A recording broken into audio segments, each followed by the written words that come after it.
And a geopolitical shockwave is hitting India's factories. China, which controls nearly all global output of rare earth magnets, has tightened its grip on exports. And now India is feeling the heat.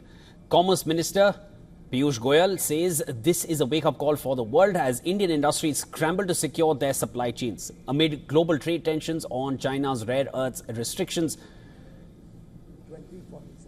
India's Commerce Minister Piyush Goyal issues a stern warning. He called China's latest export move a wake-up call for all those overly dependent on a single geography.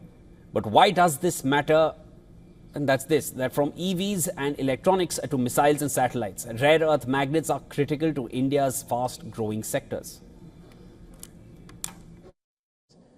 And in a way, it's a wake-up call for all those who have become over-reliant on certain geographies.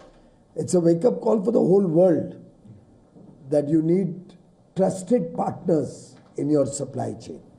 And India is now becoming the alternate that the world is looking up to, because with India they have the confidence that they will never have to suffer this kind of problems.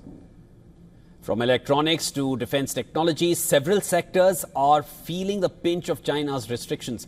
Over 70% of India's rare earth magnets come from China. And according to Reuters, these materials are used in electric motors, battery packs, defense radars, and even everyday appliances. With export licenses now restricted, Indian manufacturers are already facing order delays.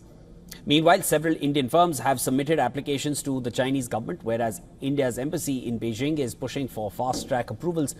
But Goyal made it clear that India is not waiting for Beijing's green signal. He said the focus has now shifted to finding alternative sources and scaling up domestic production.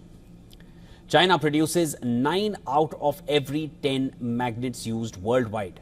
India, despite having rare earth reserves, lacks refining and processing infrastructure. So it imports over 70% of its magnets. And this import bill is rising very fast, especially for automobiles, for electronics, and for clean energy applications.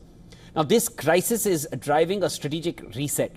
Goyal said that India will emerge as a winner in the medium to long term, with both government and industry pushing for self-reliance. Startups are stepping in, manufacturers are funding innovation.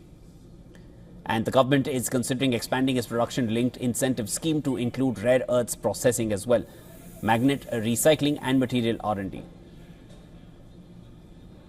We are working on several other tracks to see the availability from alternate sources, to look at our Indian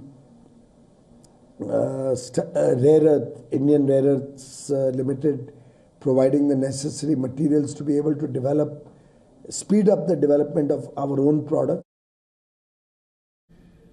This is more than a trade issue. It's a question of strategic autonomy. Though rare earth minerals may sound obscure, but they power EVs, satellites, submarines and semiconductors, the front lines of the next economic and geopolitical era. And Goyal's message is clear that India cannot afford to be caught off guard again.